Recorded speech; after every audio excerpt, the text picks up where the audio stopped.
Hi guys, I'm going to talk a little bit more about compute blocks in FactoryTown, specifically the Boolean blocks.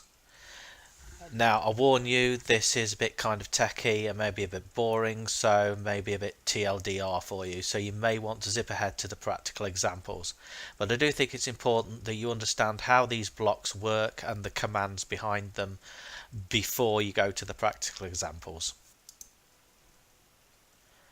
Okay, so how Boolean blocks work is like logic gates in electronics. So effectively what you have to think is that you are building up a circuit, and it will require that it has a certain amount of inputs depending on the block you use and the command it represents. So as you can see, we have the first three commands here: and, or, and not. So for AND, it requires two inputs, and both inputs must have the value of 1 to output a value of 1, otherwise the value is 0. So I've done a little condition as well,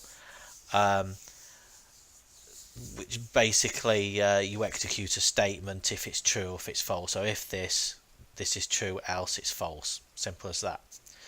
So I've done it in basically in a form of PHP code. So if A is equal to 1 and B is equal to 1, then S equals 1, else S equals 0. So just remember that everything will, unless you specify a value, which will usually be 1 or 0, it will be 1 or 0.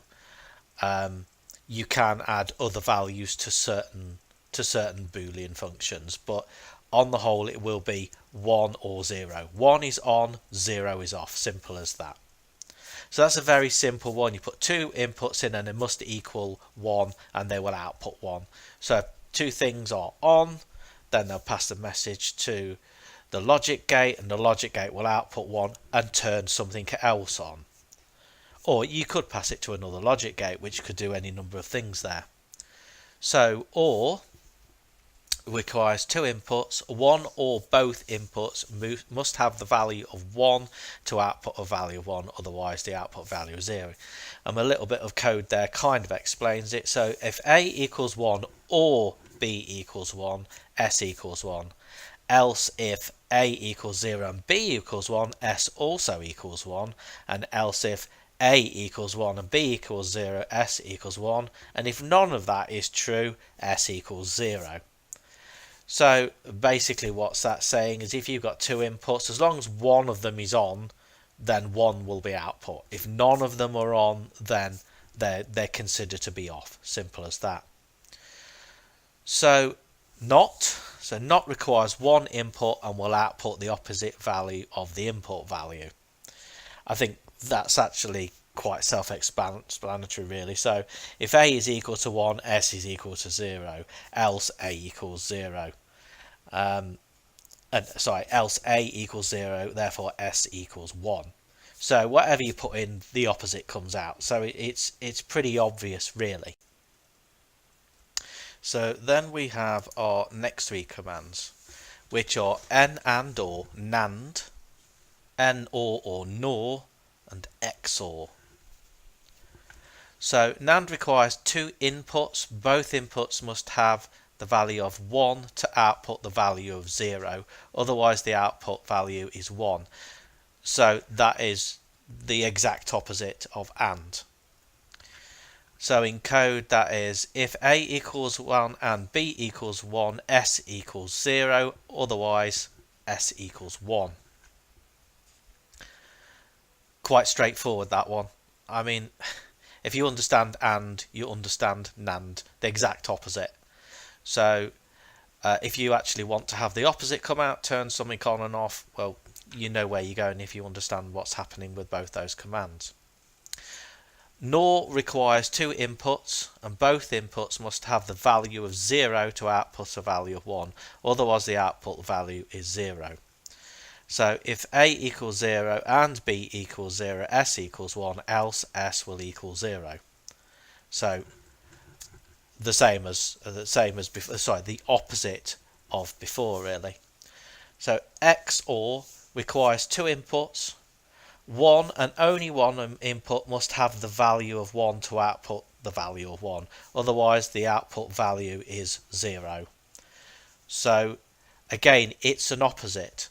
You can't have one or the other. It can only be one value. It will only accept that one value, not either or. So you can see that these are basically opposites.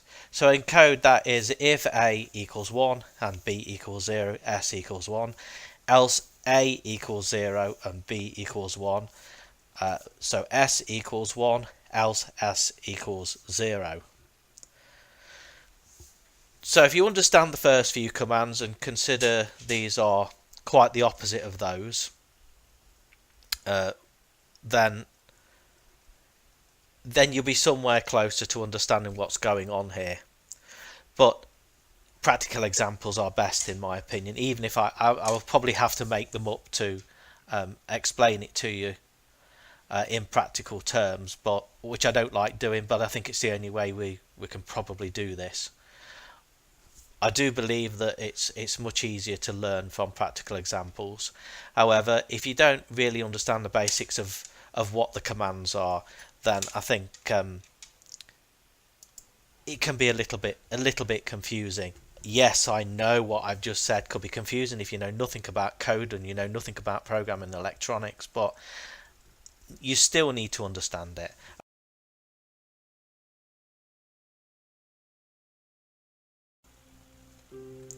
Okay, for our first example, we will use AND, as that's the first one in the list. So we'll add our Boolean function and set it to AND. In fact, this example will allow me to demonstrate AND as well as OR. So I have my barn and it's got 100 coal and 100 wood in it. So what I'm going to do is I'm going to set up a situation where each of these silos has to have 10 or greater in to operate properly. I think I'll just show it to you. I think it will make more sense than me trying to explain it. So I'm going to add a couple of inventory sensors and also a couple of math blocks. So first thing to do is offset to the silo and then filter it for wood. Offset this one, filter it for coal. Then I want to set this condition to greater than or equal to, and I'm going to set it to 10, and I'm going to do it for both of them.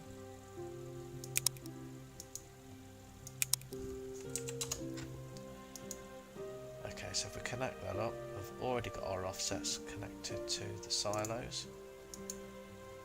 So think like a circuit flowing from one to the other into the logic gate. Same for both of them. So what we're going to do is, when these reach these conditions, it's going to send an on signal to the logic gate. So that's a 1. And it will output 1 because it requires 2 inputs of 1 to output 1.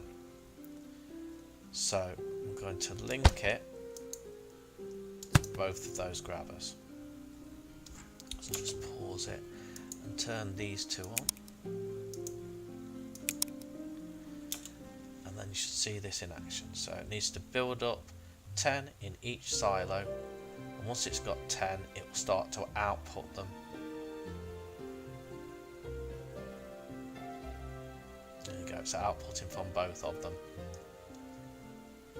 So now, because this requires it to work for both inputs, if I turn this grabber off,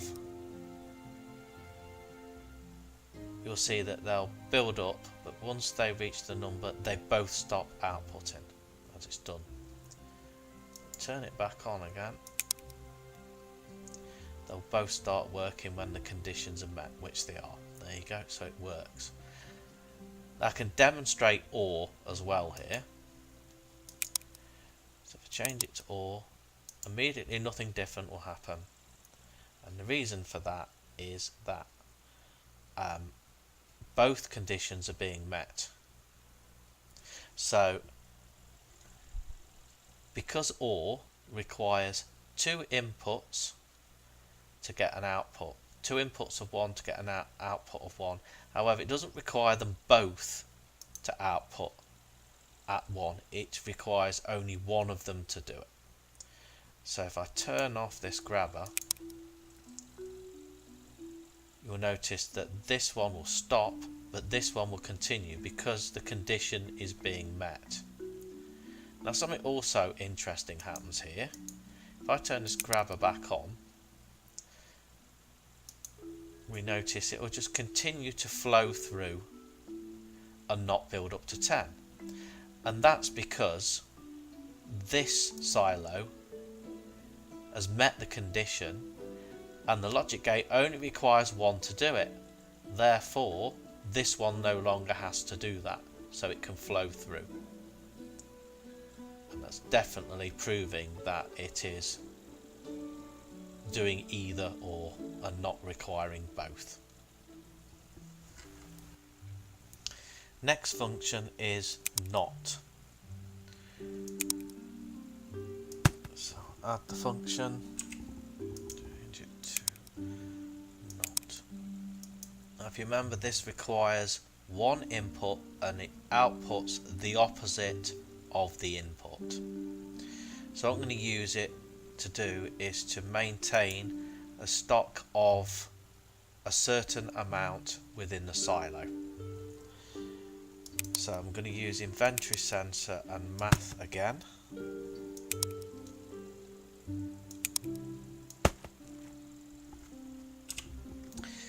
So we'll filter it for coal, offset it to the silo. Now we want to tell it the opposite. So normally we'd say greater than or equal to, but because we want to output the opposite, we're going to say less than or equal to 10. So we'll connect them up as we normally would.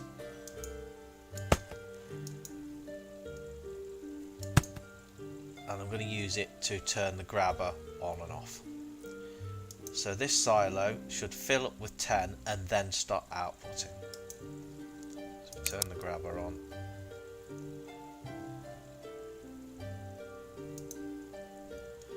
We'll see it build up to 10 and then start outputting.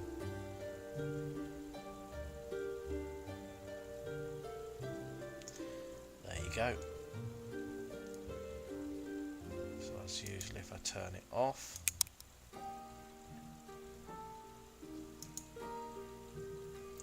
So we've maintained 10 as I've turned it off, but it's continuing to maintain. So we're actually using the not as a switch essentially, and it's allowing us to maintain a certain value in storage at all times. Now that can be quite handy because as an example, in early game you need to have stone as well as the polished stone, so it's a good way actually to maintain without having a barn full of stone that you might not need 200 stone in there, but just having say a certain amount of stone stocked up so that you've always got stone and not just polished stone. That's just one example off the top of my head, but I'm sure there are many more. Nand. So if you remember, Nand is the opposite of AND. So when we get a positive input of 1, then instead of outputting 1, Nand will output 0. So I have it set up the same as my AND example. So let's start to build it up. So put the Boolean function in first. We'll change that to Nand. So we need to create the two inputs as before, and I'm going to do it the same way. I have two inventory triggers and two math blocks. But what I'm also going to do is I'm going to add a number block just to show that the off and on is reversed. So, oops, I want to change that. That one to there. Filter that one for wood. Filter that one for coal. Same as before. Greater than or equal to 10.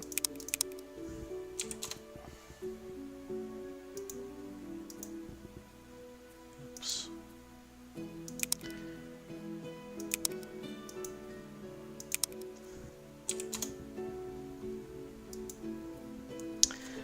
And link them all up.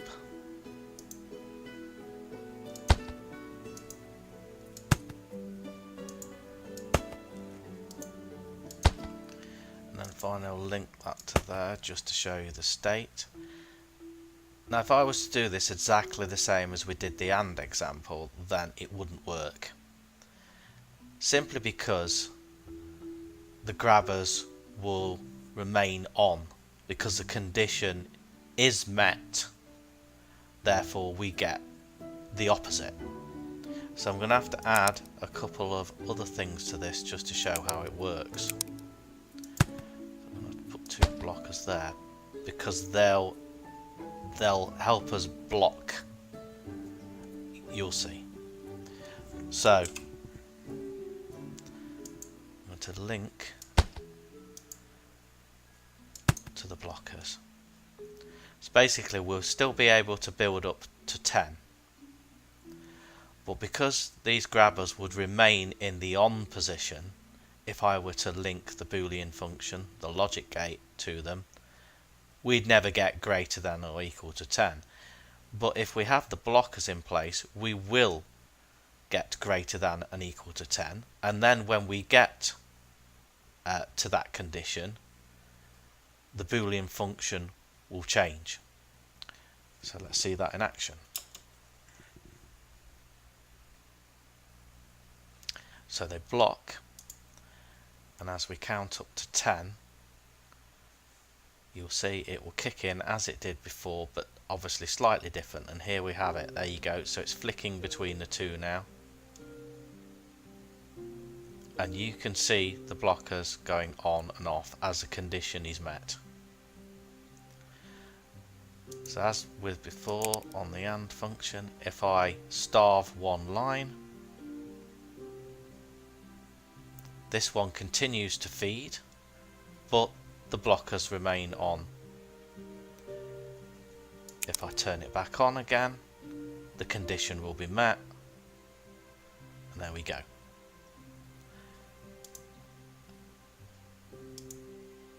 But obviously this one's got more in it because we blocked it. But basically what will happen is that if one is starved and the other isn't starved, then you will get a build up. But as you can see, that proves how NAND works as the opposite to AND. Okay, so for NOR, we are looking at it being the opposite of OR. Both conditions have to be met, but what will happen instead is the opposite will be output. So you need an input of 1 from both inputs to the logic gate to output 0. So I've not built it up because by now you should understand how these examples are working. So I've still got the number block in there to show you what state it's at. So I should actually have these off to start with, because the conditions are met, and as you can notice it's the opposite again, so instead of greater than, it's less than. So if we run it, you'll see what happens. As soon as we get to 10, this will change to 1 and turn the grabbers on, just like it did before, but with different conditions. And you can see it flicker as a condition is and isn't met. So to prove that both conditions need to be met, if I turn off one of the grabbers, you'll notice, as it should do, this one continues to feed, but both conditions are no longer met, therefore it just builds up and stops. If I turn it back on, as soon as this is met again, they both start working. The only difference being that the condition is the opposite to what you would use if you were using OR. Incidentally, the NOR gate is the same as an OR feeding a NOT gate. So finally we get to XOR. Now in all honesty, I'm struggling to think of an example for this that I'm satisfied with, but I've come up with something that works. And this is the problem with trying to create examples without actually being able to relate it to something that you would come across in the game. But nonetheless, if you're not sure how the function works, it does illustrate it. So okay, I'm going to start with a couple of agent triggers just here. So as the materials pass through, it will switch those on. Then I'm going to add 2 counter blocks, leave them set at 0. Then I'm going to have a couple of math blocks, and I'm going to set the first one to greater than or equal to 0, and the second one I'm going to set to greater than or equal to 10. Then I'm going to add my Boolean logic gate, which is XOR, and just to illustrate, a number block. So we require for XOR 2 inputs, but only one of them can be true at any one time. They can't both be true. So I'm going to set that to 1, because this one is automatically true. Let's turn these on. So what I'm going to do is I'm going to link them up.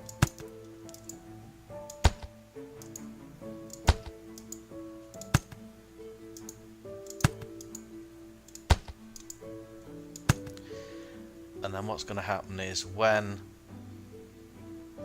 both are true, it will turn off the grabbers. So connect the gate to the grabbers. So this one is automatically true because none have passed through the agent trigger, so, and anything greater than that. As soon as this one reaches a count of 10, it will mean that both triggers are giving the same. So only one, to remind you, only one can output true. So if I unpause that, we should be able to illustrate it. So as soon as this one hits 10, these will shut off. And there you go, they've turned off. So, as I say, I'm not happy. It's a great illustration. You can see that it's gone to the off position because they are both true. I'm not happy with that one. I don't think it's a great example, but it does illustrate how XOR works. So that's all of the Boolean functions explained. And I hope that this video has been of some use to you.